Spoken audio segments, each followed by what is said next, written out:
العالمين والصلاة والسلام على سيد الأنبياء والمرسلين. قال الله تعالى وتبارك في القرآن المجيد والفرقان الحميد. بسم الله الرحمن الرحيم. سبحان الذي أسرى بعبده ليلا من المسجد الحرام إلى المسجد الأقصى الذي باركنا حوله لنريه من آياتنا إنه هو السميع البصير. صدق الله مولانا العظيم وصدق رسوله النبي الكريم الرؤوف الرحيم. اللهم نور قلوبنا بالقرآن وزين أخلاقنا بالقرآن وادخلنا الجنة بالقرآن ونجنا من النار بالقرآن. قال الله تعالى وتبارك في شان حبيبه مخبرا وآمرا إن الله وملائكته يصلون على النبي يا أيها الذين آمنوا صلوا عليه وسلموا تسليما. الصلاة والسلام عليك يا رسول الله وعلى آلك وأصحابك. الصلاة والسلام عليك يا رسول الله وعلى آلك وأصحابك رحمة للعالمين. تمام حمد و ثنا، تعریف و توصیف اللہ جل مجدہ الکریم کی ذات پاک کے لیے، جو خالق کائنات بھی ہے اور مالک شش جہات بھی. اللہ جل وعلا کی حمد و ثنا کے بعد حضور نبی اکرم شفیع امم رسول محتشم نبی مکرم اللہ کے پیارے امت کے سہارے رب کے محبوب دانائے غیوب مالک رقاب امم فخر عرب و عجم والی کون و مکان سیاہ لا مکان سید انس و جاں سرور لالا رخاں نیر تاباں سرنشین مہوشاں ماہ خوباں شہنشاہ حسینہ تتمہ دوراں سر خیل زہرہ جمالاں جلوہ صبح ازل نور ذات لم یزل باعث تکوین عالم فخر آدم و بنی آدم نیر بطحا رازدار ما اوہا شاہد ما تغا صاحب علم نشرہ معصوم آمنہ احمد مجتبیٰ حضرت محمد مصطفیٰ صلی اللہ علیہ وسلم کے حضور ناز میں اپنی عقیدتوں، ارادتوں اور محبتوں کا خراج پیش کرنے کے بعد عزت و وقار کی مسندوں پہ جلوہ گر انتہائی قابل صد احترام معزز محترم خواتین و حضرات، السلام علیکم ورحمۃ اللہ وبرکاتہ. آیت معراج تلاوت کرنے کا شرف حاصل کیا. اس آیت کا پہلا حصہ گزشتہ برس ایک درس قرآن میں آپ کے سامنے پیش کیا گیا اور معراج النبی کے حوالے سے ایک مفصل گفتگو آپ سماعت کر چکے ہیں. آیت کریمہ کے آخری حصے پہ آج کی اس نشست میں کچھ باتیں آپ کے گوش گزار کرنا ہے. اللہ تعالیٰ جل شانہ میری زبان پہ کلمۃ الحق جاری فرمائے، دین کا فہم، سمجھ، سوجھ بوجھ اور ادراک نصیب فرمائے. معراج النبی صلی اللہ علیہ وآلہ وسلم میرے اور آپ کے آقا و مولا صلی اللہ علیہ وآلہ وسلم کا دوسرا بڑا معجزہ ہے. اللہ تعالیٰ نے اپنے محبوب کو ان بلندیوں تک بلایا جہاں کسی کا پہنچنا تو بڑی دور کی بات ہے، کسی کا خیال اور وہم بھی نہیں پہنچ سکتا۔ خرد سے کہہ دو کہ سر جھکا لے، گمان سے گزرے گزرنے والے، یا پڑے ہیں خود جہت کو لالے، کوئی کیا بتائے کدھر گئے تھے۔ سراغ عین و متا کہاں تھا، نشان کیف و الا کہاں تھا، نہ کوئی ساتھی نہ کوئی راہی، نہ سنگ منزل نہ مرحلے تھے۔ کمان امکان کے جھوٹے نکتوں، تم اول و آخر کے پھیر میں ہو، محیط کی چال سے تو پوچھو کدھر کو آئے کدھر گئے تھے۔ مرغ عقل تھک کے گر پڑتا ہے، جن بلندیوں تک حضور پہنچے کسی کا خیال اور وہم بھی نہیں پہنچ سکتا۔ ابو الحسن رفاعی علیہ رحمہ کا وہ قول کئی مرتبہ پیش کر چکا ہوں۔ وہ فرماتے ہیں کہ میں نے روحانی طور پہ پرواز کی، حتی ساعت تو فی الفوقانیات، یہاں تک کہ میں بہت اونچا چلا گیا، میری روح پرواز کرتی گئی، ایک عرش آیا اسے عبور کیا، دوسرا عرش آیا اسے عبور کیا، 7 لاکھ عرش عبور کر گیا۔ عرش ایک نہیں ہے، عرش کئی ہیں۔ عالم امکان اور عالم وجوب کے درمیان عرش عالم برزخ ہے۔ جب اللہ تعالیٰ دنیا پر کوئی تجلی ڈالنا چاہتا ہے تو پہلے عرش پہ ڈالتا ہے، اگر ڈائریکٹ آ جائے تو کوئی تاب نہ لا سکے۔ یہی بہتر ہے کہ وہ پردے میں روح پوش رہے، وہ اگر پردہ اٹھا دے تو کسے ہوش رہے۔ کئی عرش ہیں، کہتے ہیں میں 7 لاکھ عرش عبور کر گیا۔ پھر آواز آئی، ابو الحسن رفاعی کدھر آ رہے ہو؟ کتاب کا نام ہے النبراس، علامہ عبدالعزیز فرہاروی رحمۃ اللہ تعالی علیہ کی یہ مصنفہ ہے، جو علامہ سعد الدین تفتازانی رحمۃ اللہ تعالی علیہ کی علم کلام پر مشتمل کتاب شرح عقائد نسبیہ کی تشریح ہے، اور یہ وہ کتاب ہے جو تمام مکاتیب فکر کے مدارس میں سبقاً پڑھائی جاتی ہے۔ تو حضرت علامہ عبدالعزیز فرہاروی نے اس واقعہ کو لکھا، اور اس میں کسی فرقے اور گروہ کا اختلاف بھی نہیں ہے کہ روح پرواز کر سکتی ہے۔ کہتے ہیں میں 7 لاکھ عرش عبور کر گیا۔ پھر آواز آئی، ابو الحسن رفاعی کدھر آ رہے ہو؟ تو میں نے عرض کی مالک، معراج کی رات جس عرش پہ محبوب کے قدم آئے تھے، میں تو اس عرش کی تلاش میں نکلا ہوں۔ نہ سفر بشرط معال ہے، نہ طلب بقید سوال ہے، فقط ایک سیری ذوق کو میں بھٹک رہا ہوں کہاں کہاں۔ میرے دل کی یہ خلوتیں کئی بار سج کے اجڑ گئیں، مجھے بارہا یہ گماں ہوا تم آ رہے ہو کشاں کشاں۔ کہا میں تو اس عرش کی تلاش میں ہوں۔ پھر آواز آئی، ارجع لا وصول لکا، ابو الحسن رفاعی پلٹ جاؤ، تم کروڑوں سال بھی پرواز کرو، لیکن جس عرش کی چھاتی پہ میرے محبوب کے قدم آئے ہیں وہاں تمہارا خیال بھی نہیں پہنچ سکتا۔ کوئی حد ہے ان کے عروج کی، بلغ العلاب کمال، جن بلندیوں تک وہ پہنچے کسی کا تصور بھی نہیں پہنچ سکتا۔ بشر بھی پیچھے رہ گئے، نوری بھی پیچھے۔ نوریوں کا امام سدرہ پہ ہاتھ جوڑ رہا ہے، لو دنو تو ان ملتن لہ ترکتو، اگر میں ایک پورے کے برابر بھی آگے جاؤں تو میرے پر جلتے ہیں۔ کوئی فلک تیرے یار گیا، کوئی جا سدرہ تے ہار گیا، ایک کالیاں زلفاں والا سی جڑا عرش تو بھی لنگ پار گیا۔ وہاں تک پہنچے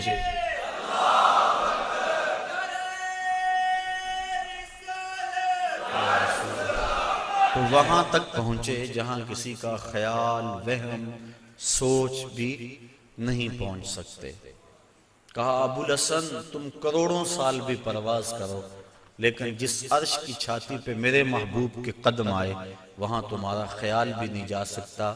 جس نبی کے قدم اتنے اونچے ہیں اس نبی کا سر کتنا اونچا ہوگا۔ یہ تو دماغ خراب ہو جائے تو انسان تولنے بیٹھتا ہے نا۔ بلا سناس کے چھوٹے سے ترازو پہ منوں اور ٹنوں کا حساب تو نہیں ہوتا، رتی ماشا تولے کا حساب تو سنار کا ترازو دیتا ہے۔ لیکن منوں ٹنوں کا حساب تو نہیں دیتا، ٹوٹ جائے گا ترازو۔ عقل کے ترازو پہ آپ مجھے تول لیں، میں آپ کو تول لوں، لیکن جو امام الانبیاء ہیں بھلا ان کا بھی وزن کیا جا سکتا ہے؟ اللہ اکبر۔ حضرت صاحبزادہ سید فیض الحسن شاہ علیہ رحمہ فرمایا کرتے تھے، تم نے حلیمہ کی بکریوں کے پیچھے پیچھے تو دیکھا، سدرہ پر جبریل کے آگے آگے کیوں نہیں دیکھا؟ تو جبریل بھی پیچھے، سارے پیچھے، جس کے قدم اتنے اونچے ہیں اس کا سر کتنا اونچا۔ اللہ اکبر۔ تو میرے اور آپ کے آقا و مولا وہاں تک گئے جہاں کسی کا خیال بھی نہیں جا سکتا۔ یہ سفر، اور یہ میری زبان سے سفر نکلا، اس کو قرآن نے ویسے سیر کہا ہے، سبحان الذی اسریٰ بعبدہ۔ اس کو قرآن نے سفر نہیں کہا، سیر کہا۔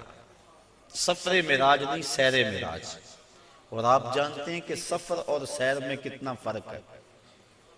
آپ صبح سیر کرنے نکلتے ہیں تو 1 کلومیٹر کا فاصلہ 1 گھنٹے میں طے کرتے ہوں گے، راستے میں ہر منظر پہ رکتے ہوں گے، کہیں پھول کھلا ہے تو طبیعت وہیں مچل گئی، رک گئے، اس کی خوشبو سونگھتے گئے اور اس کی پتیوں کا نظارہ دیکھتے رہے۔ بندہ سیر کرے تو گھنٹے لگتے ہیں، اور اگر آپ سفر کریں تو چند لمحوں میں طے کریں گے۔ یہ معراج میں اتنی جلدی گئے اور پلٹ بھی آئے، بستر بھی گرم تھا، زنجیر بھی ہل رہی تھی، پانی بھی بہہ رہا تھا، اور ہو کے آ بھی گئے۔ اتنی تیز گئے اور آئے، قرآن نے اس کو سفر نہیں کہا، کہا یہ میرے نبی کی ابھی سیر ہے۔ تو میرے نبی کی سیر اتنی تیز ہے، سفر کتنا تیز ہوگا۔ اور میرا خیال ہے اسی پر اگر ہم غور کر لیں، ہم کہتے ہیں جب امتی مشکل میں نبی کو پکارتا ہے تو نبی مدد کو پہنچتے ہیں۔ کہا جاتا ہے کیسے اتنی جلدی آ جاتے ہیں؟ تو ظاہر ہے کہ جب کوئی دکھی پکارے پھر نبی سیر کرتا تو نہیں آتا، پھر تو سفر کرتا آتا ہے۔ اور جس کی سیر اتنی تیز ہے اس کا سفر کتنا تیز ہوگا۔ تو محبوب خدا اتنے سریع رفتار ہیں، اور کہاں تک پہنچے انسان کی عقل تھک جاتی ہے، یہاں تک کسی کا خیال اور تصور بھی نہیں پہنچ سکتا۔ یہ ایک الگ مضمون ہے۔ میں نے آج گفتگو یہ کرنی ہے کہ اللہ تعالیٰ کے عجائب قدرت کی نشانیاں جس لیے اللہ نے اپنے محبوب کو بلایا تھا وہ کیا تھی، اور اللہ نے اپنے محبوب کو کیا دکھایا۔ سب سے بڑی نشانی اور سب سے بڑی دولت جو محبوب کے دامن میں ڈالی گئی اور حضور کو عطا کی گئی وہ اپنا دیدار تھا۔ سب سے بڑی دولت جو اللہ تعالیٰ نے اپنے محبوب کو عطا فرمائی وہ اپنا دیدار تھا۔ رخ سے پردہ ہٹا دیا اور محبوب کو اپنا جلوہ دکھا دیا۔ اللہ اکبر۔ اعلی حضرت امام اہل محبت امام الشاہ احمد رضا خان فاضل بریلوی علیہ رحمہ فرماتے ہیں، اور غیب بلا تم سے کیا نہاں ہو، جب خدا ہی تم سے نہ چھپا تم پہ کروڑوں درود۔ اب اس میں بھی اختلاف ہے کہ کیا دیدار الہی حضور نے معراج کی رات کیا تھا یا نہیں کیا تھا۔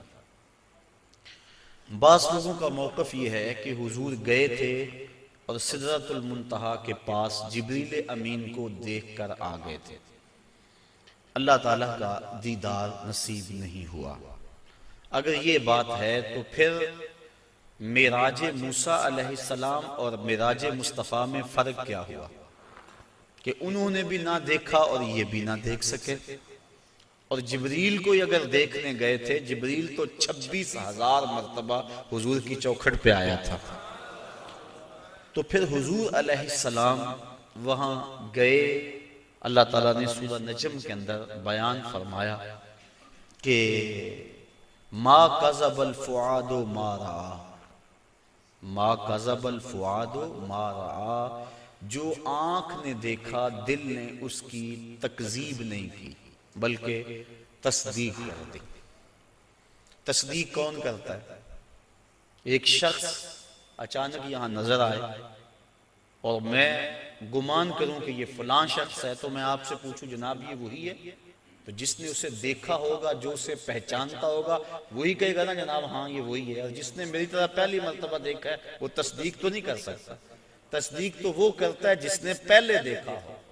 اب اللہ قرآن میں کہتا ہے ما کذب الفؤاد ما رأى، جو آنکھ نے دیکھا دل نے اس کی تائید کی. آنکھ نے دل سے پوچھا یہ وہی ہے؟ تو دل نے کہا ہاں وہی ہے جو درد بن کے رہتا تھا. تو معلوم ہوا کہ قلب مصطفیٰ پہلے دیکھ چکا تھا، آنکھ نے آج دیکھا تھا. تو جس کو دل نے دیکھا ہو جب آنکھ اسے دیکھ لے تو اسے معراج کہتے ہیں. تو باقی رہا بات دل کے دیکھنے کا. امام عبد الوہاب شعرانی علیہ رحمہ آپ فرماتے ہیں کہ حضور علیہ السلام کو 34 مرتبہ معراج ہوا ہے. 33 مرتبہ حضور کو قلبی اور روحانی معراج ہوا ہے اور 1 مرتبہ سر کی آنکھوں سے اپنے رب کو دیکھا ہے. تو دل تو پہلے بھی جلوے پا چکا تھا، دل کو پہلے بھی انوار کی دولت ملی تھی، اور آنکھ نے آج پہلی بار دیکھا تھا. تو جو دل میں ہو جب سامنے آ جائے تو اسے معراج کہتے ہیں. تو ما کذب الفؤاد ما رأى، آنکھ نے جو دیکھا پھر دل نے اس کی تائید کر دی، تصدیق کر دی، تردید نہیں کی. اس پر علماء کی ابحاث ہیں، گفتگو ہے. حضرت امام احمد بن حنبل سے کسی نے پوچھا کیا لیلۃ المعراج کو محبوب علیہ السلام نے اپنے رب کو دیکھا؟ آپ نے فرمایا رآہ رآہ رآہ حتی انقطع نفسہ. آپ نے فرمایا ہاں دیکھا ہاں دیکھا. اتنی بار یہ لفظ کہے کہ آپ کی سانس ٹوٹ گئی. کہا وہ گئے دیکھنے تھے اور دیکھ کر آئے تھے. اور اللہ تعالیٰ جل شانہ نے سورہ نجم کے اندر اس بات کو بڑی تفصیل کے ساتھ بیان فرما دیا کہ ارشاد فرمایا ما کذب الفؤاد ما رأى، جو آنکھ نے دیکھا دل نے اس کی تصدیق کی. افتمارونہ علی ما یری، تو کیا تم ان سے ان کے دیکھے ہوئے پر جھگڑتے ہو، تم بحث کرتے ہو ان کے دیکھے ہوئے پہ. آگے سنیے ذرا قرآن نے کیا کہا. وَلَقَدْ رَآهُ نَزْلَةً أُخْرَى، اچھا پھر سنو اس نے 1 بار نہیں 2 بار دیکھا. تم ان کے دیکھے پہ جھگڑتے ہو کہ دیکھا کہ نہیں دیکھا. اَفَتُمَارُونَهُ، کیا تم ان سے بحث کرتے ہو. الا، اس بات پر ما یرا، انہوں نے جو دیکھا. کہا وَلَقَدْ رَآهُ نَزْلَةً أُخْرَى، تو انہوں نے 2 مرتبہ دیکھا. اللہ اکبر. اور پھر آگے چل کے ارشاد فرمایا ما زاغ البصر وما طغى، اور ایسا دیکھا کہ آنکھ بھی نہیں جھپکی. آنکھ بھی نہیں جھپکی، نہ آنکھ جھپکی نہ حد سے بڑی. جب بندہ سورج کو دیکھتا ہے تو نظر چندھیا جاتی ہے اور دیکھ نہیں پاتا. حضرت موسیٰ علیہ السلام جلال خداوندی کی تاب نہ لا سکے. خرّ موسیٰ صاعقہ، قرآن نے کہا زمین پہ بے ہوشی ہوئی اور تشریف لے آئے، اور جب سر اٹھایا اٹھے انی تبت الیک کے نغمے گانے لگے. لیکن یہاں کیا ہے، آنکھ بھی نہیں جھپکی اور آنکھ میں طغیانی اور سرکشی بھی نہیں آئی. یہ کون کہہ رہا ہے؟ مالک کہہ رہا ہے کہ ایسا دیکھا کہ آنکھ بھی نہیں جھپکتا، نہ حد سے بڑھتی ہے آنکھ اور نہ آنکھ چندھیاتی ہے. دنیا پہ ضابطہ یہ ہے کہ جب کسی منظر کو کوئی ناظر دیکھے تو ناظر منظر کی تعریف کرتا ہے. گرمیوں میں آپ شمالی علاقہ جات میں نکل جاتے ہیں، وادی کیلاش میں چلے جاتے ہیں، سواد کاغان، کتنی خوبصورت وادیاں اللہ نے پاکستان کو عطا فرمائی ہیں. وہاں آپ جاتے ہیں، جب واپس پلٹتے ہیں تو دوستوں کے سامنے منظر کشی کرتے ہیں کہ پہاڑوں سے اترتی ہوئی آبشاریں، گنگناتی ہوئی ندیاں اور درختوں کی وہ قطاریں پریوں کی صورت کے اندر پہاڑوں پہ موجود تھیں.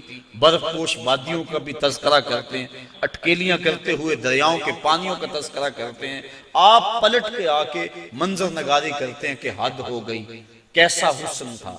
علامہ اقبال علیہ رحمہ جب ان علاقوں میں گئے، کشمیر کے علاقوں میں، تو انہوں نے آ کر کہا من خدا را آنجا دیدم بے حجاب، لوگوں میں اس کو وہاں بے حجاب دیکھ کر آیا. اللہ اکبر. تو وہ کیسا منظر ہے، بندہ دیکھتا ہے تو دیکھنے والا منظر نگاری کرتا ہے.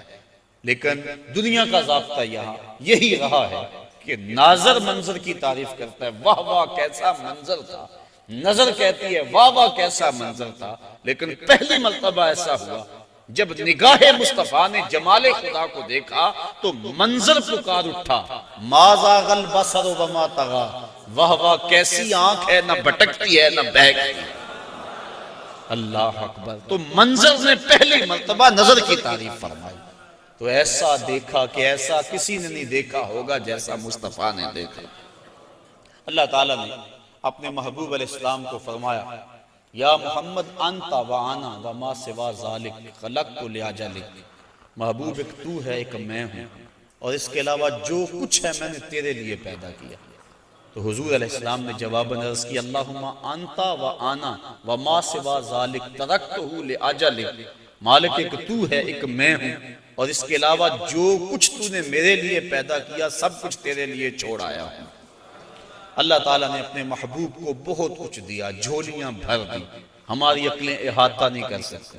امام حقی لکھتے ہیں 70,000 اسرار تھے، 70,000 رموز اور 70,000 حکایتیں، بہت کچھ عطا کرنے کے بعد فرمایا محبوب یہ تو میں نے تجھے اپنی مرضی سے دیا، اب تو بتا تیری چاہت کیا ہے۔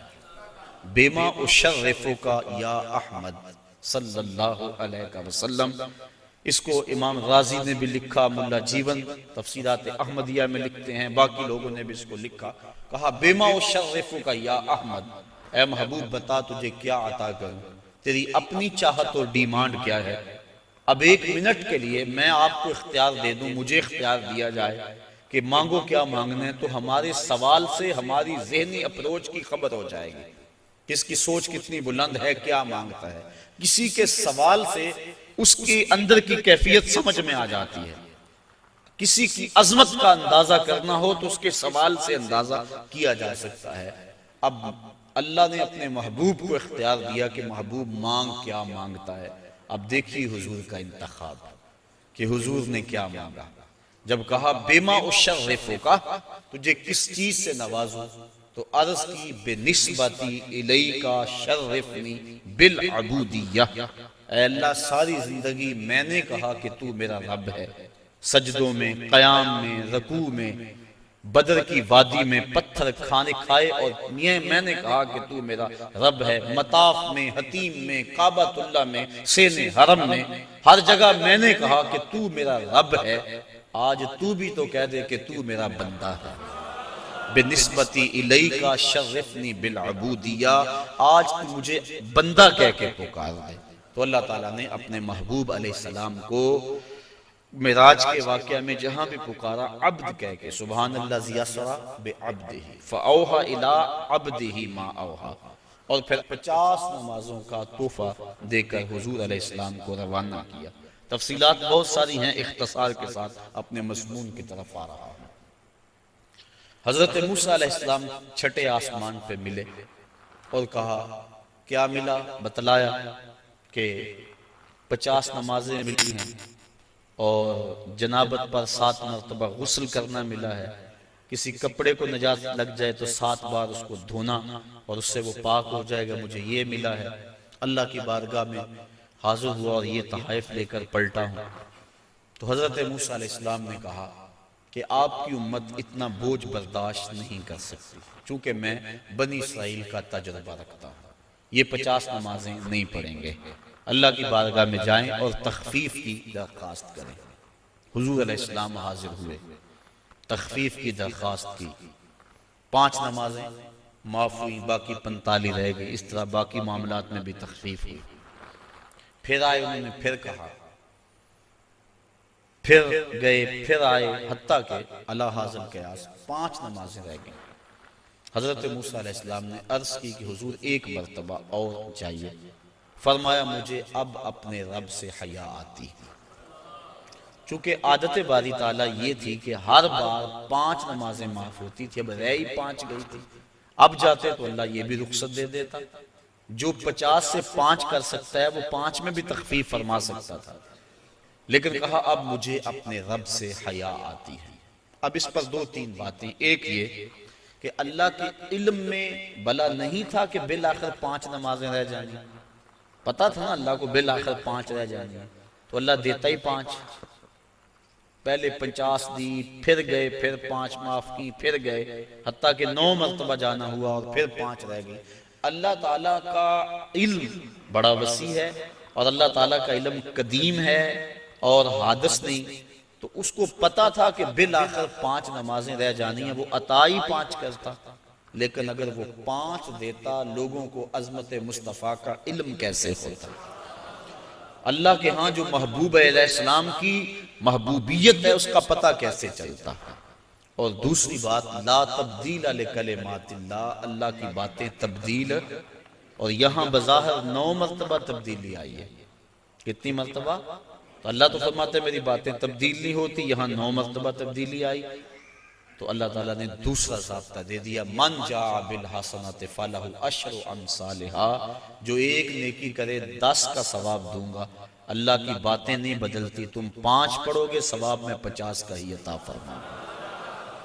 تو یہ جو معراج ہے اس کا جو اہم ترین تحفہ امت کے لیے حضور لے کر آئے وہ نماز کی صورت میں تھا، اور ارشاد فرمایا حبب الی من دنیاکم ثلاث الطیب والنساء وجعلت قرۃ عینی فی الصلاۃ، مجھے تمہاری دنیا سے صرف 3 چیزیں پسند ہیں، خوشبو، منکوحہ عورتیں، اور میری آنکھوں کی ٹھنڈک نماز میں رکھی گئی۔ اور یہ بھی فرمایا الصلاۃ معراج المؤمنین، نماز مومنوں کا معراج ہے۔ اللہ اکبر۔ اور یہ بھی ارشاد فرمایا جس نے نماز قائم کی اس نے دین کو قائم کیا، جس نے نماز گرا دی اس نے دین گرا دیا۔ اور صحابہ فرماتے ہیں ہم مومن اور کافر کے درمیان فرق نماز سے کرتے تھے، جو نماز پڑھتا ہم سمجھتے مومن ہے تبھی تو پڑھتا، اور جو نماز نہ پڑھتا ہم سمجھتے کافر ہے تبھی نہیں پڑھتا۔ اور کل قیامت کے دن اللہ تعالیٰ سب کو ارشاد فرمائے گا کہ مجھے سجدہ کرو۔ آج کوئی کرتا ہے یا نہیں کرتا، کل تو چاہے گا، لیکن جو نماز نہیں پڑھتا ہوگا باوجود آرزو رکھنے کے اس کی کمر اکڑ جائے گی اور وہ اللہ کو سجدہ نہیں کر سکے گا۔ اور پھر جس صف میں دشمنان خدا کھڑے ہوں گے، فرعون، حامان، ابی بن خلف، بے نمازی کو صف میں کھڑا کر دیا جائے گا۔ ہم میں سے کیا کوئی گوارا کرتا ہے کہ فرعون کے کندھے سے کندھا جوڑ کے کھڑا ہو جائے اور اس صف پر لعنتیں برس رہی ہوں گی جس صف میں یہ لوگ کھڑے ہوں گے؟ تو اگر ہم اس کو گوارا نہیں کرتے، کبھی بھی ایک مومن گوارا نہیں کرتا کہ دشمنان خدا کے ساتھ کھڑا ہو، تو پھر اگر ہم نماز نہیں پڑھتے تو ہمیں توبہ کر کے پچھلی بھی نمازیں پڑھنی چاہیے، قضا کرنی چاہیے، اور آئندہ ہمیں قصد کر لینا چاہیے کہ آج کے بعد نماز نہیں چھوڑیں گے۔ حضرت ابو ذر غفاری رضی اللہ تعالی عنہ کے ساتھ حضرت عثمان رضی اللہ تعالی عنہ تھے۔ ایک تو حضرت عثمان بن عفان ہیں، یہ اور صحابی ہیں۔ کہتے ہیں کہ ہم اکٹھے جا رہے تھے، راستے کے اندر ایک درخت آیا جس کی ایک شاخ لٹک رہی تھی جس کے اوپر زرد پتے تھے۔ حضرت ابو ذر نے ان کو پکڑ کے شاخ کو زور سے جنبش دی، جتنے بھی پتے تھے زرد وہ گر گئے اور شاخ اریاں ہو گئی۔ میں اس منظر کو دیکھ کے محظوظ ہوتا رہا۔ پھر حضرت ابو ذر غفاری میری جانب متوجہ ہوئے اور کہنے لگے اے عثمان، تو نے پوچھا نہیں کہ میں نے اس شاخ کو یوں پکڑ کے جھٹکا کیوں دیا ہے؟ تو کہتے ہیں میں نے کہا اچھا پھر آپ بتا دیں کہ آپ نے شاخ کو جھٹکا کیوں دیا ہے؟ کہا ایک دن میں حضور کے ساتھ جا رہا تھا، راستے میں ایسا ہی ایک درخت آیا اور اس کی شاخ تھی جس پہ زرد پتے تھے، آقا کریم نے اس کو پکڑ کے جنبش دی، پتے یوں ہی جھڑ گئے۔ میں اس منظر کو دیکھ رہا تھا، آقا کریم نے میری طرف دیکھ کر کہا ابو ذر تو نے پوچھا نہیں میں نے شاخ کو جنبش کیوں دی ہے؟ تو میں نے یوں عرض کی حضور آپ بتا دیں کہ آپ نے کیوں جنبش دی؟ تو کہا اے ابو ذر جس طرح میں نے شاخ کو جنبش دی اور سارے پتے جھڑ گئے، اس طرح جب کوئی بندہ نماز کے لیے کھڑا ہو جاتا ہے سارے گناہ جھڑ جاتے ہیں۔ آقا کریم علیہ السلام نے معراج کی رات جو خاص چیزیں دیکھیں اور امت کو بیان فرمائیں، لِنُرِيَهُ مِنْ آیاتنا، اور معراج کا مقصد تھا محبوب کو بہت کچھ دکھلانا، سب سے بڑی دولت اپنا دیدار اور بہت کچھ، جنت دوزخ کا جو ہے حضور نے مشاہدہ کیا۔ تو حضور نے کچھ لوگوں کو دیکھا کہ ان کے سر پتھر کے ساتھ کچلے جا رہے تھے اور پھر اس کے بعد پھر وہ ٹھیک ہو جاتے، پھر دوبارہ ان کو کچلا جاتا۔ تو جبریل امین سے حضور علیہ السلام نے پوچھا کہ یہ کون لوگ ہیں اور ان کے سر کیوں کچلے جا رہے ہیں؟ تو جناب جبریل امین نے عرض کی کہ حضور یہ وہ لوگ ہیں کہ جن کے سر نماز کی وجہ سے بوجھل رہا کرتے تھے اور آج ان کو یہ سزا دی جا رہی ہے۔ تو نماز سے سروں کا بوجھل رہنا یہ اس قدر کبھی امر ہے کہ قیامت کے دن اس کی سخت سزا ہوگی۔ آپ نے علماء سے سینکڑوں بار یہ سنا اول ما یحاسب بہ العبد یوم القیامہ الصلاۃ، قیامت کے دن بندے سے سب سے پہلا سوال نماز کا کیا جائے گا، اور اگر پہلا سوال کا جواب بھی نہ آیا اگلی باتیں تو بعد میں ہیں، اس لیے ہمیں قصد کرنا چاہیے کہ آج کے بعد نماز نہیں چھوڑیں گے۔ حضور علیہ السلام نے معراج کی رات ایک شخص کو دیکھا، لکڑیوں کا ایک بہت بڑا گٹھا تھا جس کو اٹھانے کی کوشش کرتا تھا، لیکن اس سے وہ اٹھایا نہیں جاتا تھا، بھاری تھا، اس کی طاقت سے زیادہ تھا، لیکن اس کے باوجود وہ دائیں بائیں سے لکڑیاں اس کے اندر شامل کرتا تھا۔ پوچھا کہ یہ کون شخص ہے، اس کا جو گٹھا ہے لکڑیوں کا وہ پہلے بڑا بھاری ہے اور مزید وہ لکڑیاں دائیں بائیں سے لے کر اس کے اندر شامل کر کے اس کو مزید وزنی کرتا چلا جا رہا ہے۔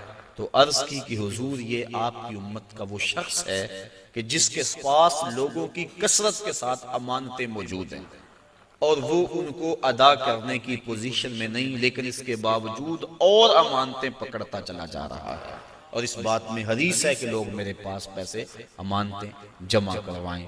تو کل قیامت کے دن اس صورت کے اندر جو ہے وہ اس کی سزا دکھلائی گئی کہ اس گٹھے کو اٹھانے کی کوشش کرتا ہے، اور ایک روایت میں آتا ہے کہ کل قیامت کے دن جس شخص نے لوگوں کی امانتیں دینا ہوں گی تو اس کو لوگ پکڑیں گے اور کہیں گے ہماری امانتیں واپس کر، وہ کہے گا اب اس وقت تو میرے پاس کچھ نہیں ہے، اسے فرمایا جائے گا کہ جو ان لوگوں کی امانتیں تیرے پاس ہیں وہ ایک جگہ رکھی ہوئی ہیں، اگر تو ان کو وہاں سے لا کر کے دے دے تو تیری جان چھوٹ سکتی ہے، تو وہ کہے گا کہ کہاں ہیں، تو اس کو جہنم کے دروازے پہ لے جایا جائے گا اور پھر کہا جائے گا اس جہنم میں اتر، اس کے پیندے میں امانتیں رکھی ہیں اور وہ نکال کے ان لوگوں کو دے۔ اور حدیث کی روح سے جہنم کی جو گہرائی ہے وہ 70 سال لگتے ہیں اس کی تہہ تک پہنچنے میں۔ آقا کریم تشریف فرما تھے کہ ایک دھماکے کی آواز آئی، پوچھا صحابہ اس آواز کو سنا؟ عرض کی ہاں۔ فرمایا کہ یہ آواز کیسی ہے؟ اللہ و رسولہ عالم۔ عرض کی اللہ اس کا رسول جانتا ہے۔ فرمایا 70 سال قبل جہنم میں ایک پتھر پھینکا تھا، اب وہ پیندے پہ گرا ہے، یہ اس کے گرنے کی آواز ہے۔ تو 70 سال جاتے ہوئے لگتے ہیں اور 70 سال آتے ہوئے لگتے ہیں۔ بعض لوگ کہہ دیتے ہیں یار اگر جہنم میں گئے بھی تو ایک جھٹکا لگے گا، اگر ایک جھٹکا بھی لگا تو 140 سال لگ جائیں گے۔ فما اصبرہم علی النار، لوگوں کا آگ پر کتنا بڑا حوصلہ ہے کہ وہ ایسی باتیں کر جاتے ہیں۔ اب اس کو 70 سال جہنم کے پیندے تک اترنے میں لگیں گے، وہاں واقعی امانتیں جو لوگوں کی اس نے پکڑی ہوئی ہوں گی وہ موجود ہوں گی، ان کو پکڑ کے پھر 70 سال تک اوپر آئے گا، اور جب وہ کنارے پہ آ کے باہر نکلنے لگے گا پھر پاؤں پھسل جائے گا، اور پھر 70 سال تک لڑکتا ہوا نیچے چلا جائے گا، پھر 70 سال بعد آئے گا، اور جب اس کی دیوار کے آخر تک پہنچے گا لیکن پھر اس کا پاؤں پھسل جائے گا۔ لوگوں کی امانتیں ہڑپ کرنے والے کو قیامت کے دن یہ سزا دی جائے گی۔ میں اور آپ اتنا بوجھ اٹھائیں جتنا ہم اٹھا سکتے ہیں، اور ہمیں دیکھیں کہ ہم ہمارے ذمے جو ہے وہ کسی کا غصب کیا ہوا، کسی سے رشوت میں لیا ہوا، اور کسی کی مجبوری سے فائدہ حاصل کر کے اس سے مال لیا ہوا، اور دیوار رکھتے ہوئے ہم سائے کے 2 انچ دبائے ہوئے، ہم سب کچھ دیکھ سکتے ہیں اور اپنے مستقبل کی منصوبہ بندی کر سکتے ہیں۔ حضور علیہ السلام آگے گئے تو آقا کریم نے دیکھا کہ کچھ عورتیں ہیں کہ جو چھاتیوں کے بل لٹکائی گئی۔ فرمایا کہ یہ کون سی خواتین ہیں؟ تو عرض کی کہ حضور آپ کی امت کی یہ وہ عورتیں ہیں جو زنا کیا کرتی تھیں اور آج ان کو یہ سزا دی جا رہی ہے۔ اس سے آگے بڑھے تو دیکھا کہ کچھ لوگوں کے سامنے خوشبودار اور چھوٹے چھوٹے ٹکڑے گوشت کے پڑے ہوئے ہیں لیکن وہ اس کو نہیں کھا رہے۔ آگے بدبودار اور متعفن کھانا پڑا ہوا ہے، گوشت پڑا ہوا ہے، وہ اس کو کھا رہے ہیں۔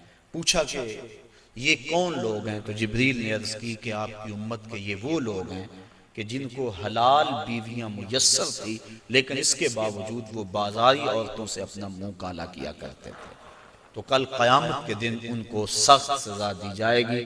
آگے بڑھے تو حضور علیہ السلام نے دیکھا کہ کچھ لوگ ہیں کہ جن کے پیٹ بہت بڑے ہیں اور ان کے اندر سانپ ہیں، تو وہ کھڑے ہوتے ہیں لیکن پیٹ کا بہت بڑا ہونا ان کو کھڑا نہیں ہونے دیتا، پھر گر جاتے ہیں۔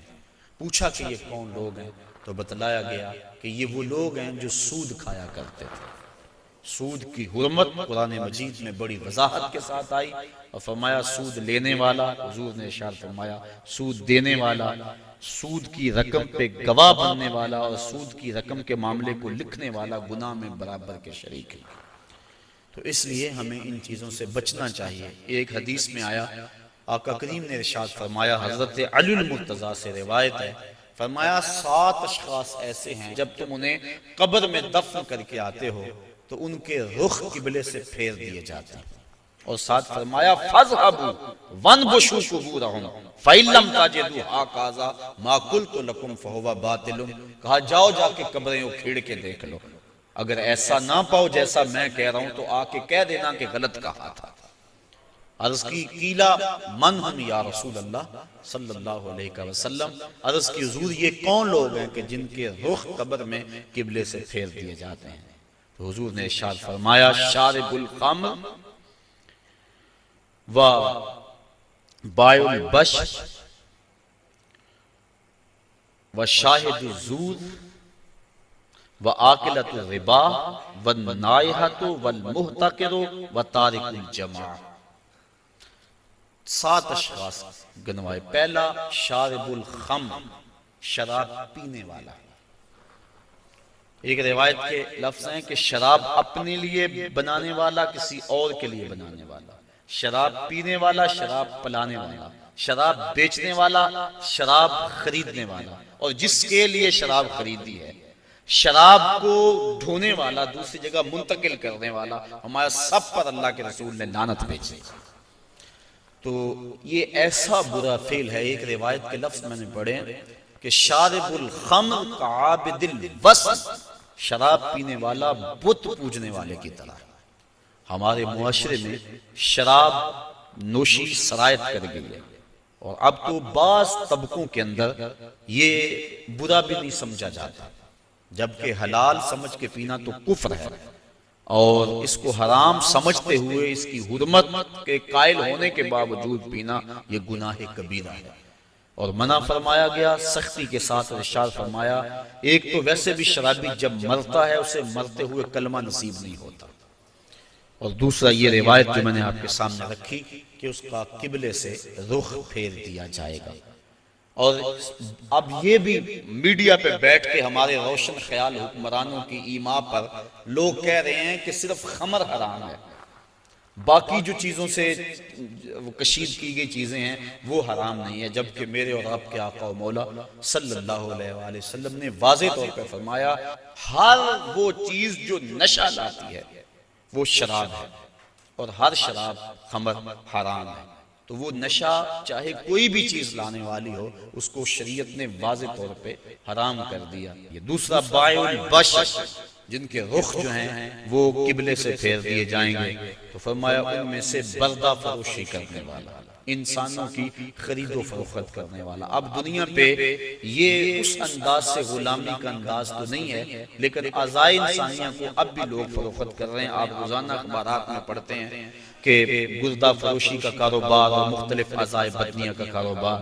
تو یہ دوسرے وہ شخص جو انسان یا انسان کے کسی عضو کا کاروبار کرتے ہیں، کل جب وہ مریں گے تو ان کا رخ قبلے سے پھیر دیا جائے گا۔ تیسرا ارشاد فرمایا وشاہد الزور، اور جھوٹی گواہی دینے والا۔ بلکہ ایک روایت میں آقا کریم نے فرمایا میں تمہیں بڑے بڑے گناہوں کی خبر نہ دے دوں، الا انبئکم باکبر الکبائر، بڑے بڑے گناہوں کی خبر نہ دے دوں؟ صحابہ نے عرض کی ہاں حضور آپ ارشاد فرمائیں۔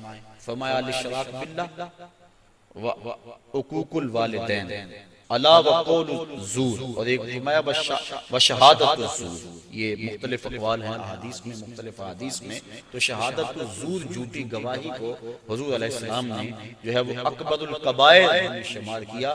اور چوتھا فرمایا سود کھانے والے، سود لینا، سود دینا، سود لکھنا، اس کی رقم پر گواہ بننا، ان وزر میں فرمایا چاروں برابر ہیں۔ اور ایک روایت ہے صحاح کی، ارشاد فرمایا کہ سود کے گناہ کے 70 درجے ہیں، اور کم سے کم درجہ اپنی ماں سے زنا کرنا، اب میں اور آپ دیکھیں اور اپنی زندگی کی راہ کو درست کریں۔ آگے فرمایا وَالنَّائِحَاتُ، نوحہ کرنے والی عورتیں جب قبر میں جائیں گی تو ان کا رخ پھیر دیا جائے گا۔ جب کوئی شخص فوت ہو جاتا ہے تو صبر کا حکم ہے۔ آنکھوں کا غم اور دل کا غم رحمان کی طرف سے ہے، ہاتھوں کا اور زبان کا غم شیطان کی طرف سے ہے۔ فرمایا لیس منا من ضرب الخدود وشق الجیوب ودعا بدعوی الجاہلیہ، جس نے گریبان نوچے، اپنے منہ پہ تھپڑ مارے اور جہلوں جیسی باتیں کی، فرمایا ہمارے سے اس کا کوئی تعلق نہیں ہے۔ تو دل غم زدہ ہو، آنکھوں سے روئیں، اس شریعت نے منع نہیں کیا، لیکن واویلا کرنا، کوئی کہہ رہا اللہ تجھے ترس نہ آیا، کوئی کچھ بول رہا ہے معاذ اللہ، یہ کفریہ کلمات ہیں۔ تو فرمایا نوحے کرنے والے کل جب مریں گے تو ارشاد فرمایا کہ وہ عورت جو نوحے کرتی ہے قبر سے اس کا رخ قبلے سے پھیر دیا جائے۔ والمحتکر، اور چھٹا شخص جو ذخیرہ اندوزی کرتا ہے۔ ذخیرہ اندوزی انسان کا کھانے پینے کا سامان ہے، غلہ، اور جانوروں کا جو چارہ ہے، اس میں ذخیرہ اندوزی شریعت نے منع فرمائی ہے۔ باقی جو معاملات ہیں کاروبار آپ کے، ان میں اگر کر لیں تو وہ منع نہیں۔ اور اس میں حضور نے ارشاد فرمایا جس نے 40 دن تک ذخیرہ اندوزی کی، اللہ تعالیٰ اسے 40,000 سال جہنم کی آگ میں جلائے گا۔ آخر فرمایا وَتَارِكُ الْجَمَاعَةِ، اور جو جماعت کو چھوڑنے والا ہے، نماز تو پڑھتا ہے لیکن جماعت سے نہیں پڑھتا۔ حضرت محمد بن سماعہ ایک بزرگ ہیں، امام محمد بن حسن الشیبانی کے شاگرد، اور امام محمد بن حسن الشیبانی امام اعظم کے شاگرد۔ محمد بن سماعہ کہتے ہیں 103 سال عمر پائی، کہتے ہیں 40 سال بیت گئے، جماعت کیا میری تکبیر اولیٰ بھی قضا نہ ہوئی، میری والدہ کا انتقال ہو گیا، بس مصروفیت ایسی ہوئی، صدمہ ایسا پڑا کہ میں مسجد میں آیا، سلام پھر گیا تھا، جماعت ہو چکی تھی، بڑا پریشان ہوا کہ زندگی میں کبھی کوئی تکبیر اولیٰ بھی نہیں رہی، آج جماعت بھی جاتی رہی۔ پھر میں نے سوچا ایک نماز جو جماعت سے پڑھی جائے، منفرد پڑھنے والی 25 نمازوں کے برابر ہے، ایک روایت میں 27 نمازوں کے برابر ہے، چلو میں اس نماز کو 25 بار پڑھ لیتا ہوں۔ کہتے ہیں میں کھڑا ہو گیا اور اس نماز کو، ان فرائض کو میں نے 25 بار پڑھا، اور جب 25ویں بار پڑھ رہا تھا تو حاطب سے آواز آئی، اے محمد بن سماعہ تم نے نماز تو 25 مرتبہ پڑھ لی، لیکن جب امام ولدوالین کہتا ہے اور اس کے ساتھ فرشتے آمین کہتے ہیں، وہ آمین کہاں سے لاؤ گے؟ تو کہتے ہیں میں پریشان ہوا کہ میں 25 چھوڑ کے 25,000 مرتبہ بھی پڑھوں لیکن جماعت کی فضیلت نہیں پا سکتا۔ تو فرمایا وَالتَّارِكُ الْجَمَاعَةِ، اور جماعت کو ترک کرنے والا۔ حضور علیہ السلام نے ارشاد فرمایا کہ پھر میں آگے بڑھا تو میں نے کچھ لوگوں کو دیکھا کہ ان کی زبانیں لوہے کی کینچیوں سے کاٹی جا رہی تھی۔ میں نے جبریل امین سے پوچھا کہ یہ لوگ کون ہیں کہ جن کی زبانیں لوہے کی کینچیوں سے کاٹی جا رہی ہیں؟ جبریل نے عرض کی کہ حضور یہ آپ کی امت کے وہ فتنہ پرور خطیب ہیں جو کہتے کچھ اور تھے کرتے کچھ اور تھے۔ ہاؤلائی خطباء الفتنہ، یہ فتنہ پرور خطیب ہیں جن کی زبان معاشرے میں آگ لگاتی تھی اور زمانے کو کچھ اور کہتے تھے لیکن اپنا عمل اور اپنا کردار ان کا کچھ اور تھا۔ اس لیے ممبر و محراب کے جو وارث ہیں ان کو ایک ایک لفظ جو ہے وہ تول کے بولنا چاہیے، اور اس پر پہلے عمل ہو تو لفظ لوگوں کے دلوں میں اترتے ہیں۔ تقریر سادہ ہو یا مختصر ہو اس سے کوئی غرض نہیں ہے، لیکن اگر انسان کی گفتگو کے پیچھے اس کے اپنے عمل کی قوت نہیں ہوگی تو چاہے اس کی تقریر سے لوگ لوٹ پوٹ ہو جائیں اور سارا دن دھوم مچی رہ کے حد ہو گئی، لیکن اس کے اثرات روح تک نہیں پہنچیں گے، وہ دماغ تک ہی ٹھہر جائے گی، دل تک نہیں پہنچ پائے گی۔ اس لیے فرمایا یہ آپ کی امت کے وہ فتنہ پرور خطیب ہیں کہ جو زبان سے کچھ اور کہتے ہیں اور ان کا اپنا کردار اور عمل اور ہے۔ انسان جب اپنی زبان کو کھولے تو اپنے عمل کا جائزہ لے لے۔ آپ اور میں بھی جو ہے وہ اپنی زندگی میں اس چیز کو غور کے ساتھ دیکھیں۔ غالباً حضرت بایزید بستامی آپ کے پاس ایک بڑھیا آئی، اور اس نے کہا کہ میرا جو بیٹا ہے یہ گڑ بہت کھاتا ہے، میٹھا بہت کھاتا ہے، آپ اس کو تاکید کر دیں، کوئی تعویذ لکھ دیں۔ آپ نے فرمایا اس کو کہ اس کو کل لے کر آنا۔ دور دراز کا سفر تھا، پیدل سفر تھے، دوسرے دن وہ تھکی ہاری پھر آئی۔ آپ نے بچے کے سر پہ شفقت کا ہاتھ پھیرا، کہا بیٹا زیادہ مناسب نہیں ہے کسی چیز میں بھی کثرت کرنا، لہٰذا جو ہے وہ اعتدال سے آگے نہ بڑھو اور زیادہ نہ کھایا کرو۔ تو اتنا کہا اور کہا کہ جائیے، میں نے تاکید کر دی۔ تو مائی نے کہا کہ حضرت کل میں آئی تھی اتنا لمبا سفر کر کے، اگر یہی بات کہنی تھی تو آپ کل ہی کہہ دیتے، اتنا لمبا سفر میں نے دوبارہ کیا۔ میں نے کہا شاید کوئی خاص عمل ہے جو آپ نے کرنا ہے۔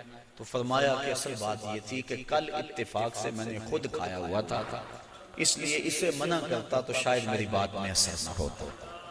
اب یہ ایک عام اور سادہ سی بات ہے، لیکن ہم اگر اپنے بچوں کو گھر میں تاکید کرتے ہیں نا، بعض کا لوگ کہتے ہیں یہ بچے نماز نہیں پڑھتے، اچھا جی ان کے لیے دعا کر دیں، ہم نہیں پڑھتے چلو یہ تو پڑھیں۔ تو میں کہا کرتا ہوں یہ کیوں پڑھیں؟ جب تم نہیں پڑھتے تو یہ کیسے پڑھیں؟ ماں باپ کو خود نمونہ بنانا چاہیے۔ اس طرح ہمارے علماء کو، مبلغین ہیں، مشائخ اعظام ہیں، جو بھی ذمہ دار ہے، جو بھی بات 2 4 10 20 50 لوگوں تک بات منتقل کرتا ہے، اس کو خود نمونہ بننا چاہیے۔ صرف یہ تقریر، واز، لچھے دار گفتگو اور اس سے لوگوں سے پیسے بٹور لینا یہ بات نہیں ہے، بلکہ بات جو دل سے نکلتی ہے اثر رکھتی ہے۔ اس لیے ہم بات دل سے کہیں اور جو کہیں اس پر ہمارا پہلے عمل ہو۔ اللہ کی رضا کے لیے جئیں، اللہ کی رضا کے لیے مریں، یقیناً اس کی برکات ہیں۔ تو اقبال علیہ رحمہ نے کہا تھا کہ واعظ قوم کی وہ پختہ خیالی نہ رہی، برق طبعی نہ رہی، شعلہ میں کالی نہ رہی، رہ گئی رسم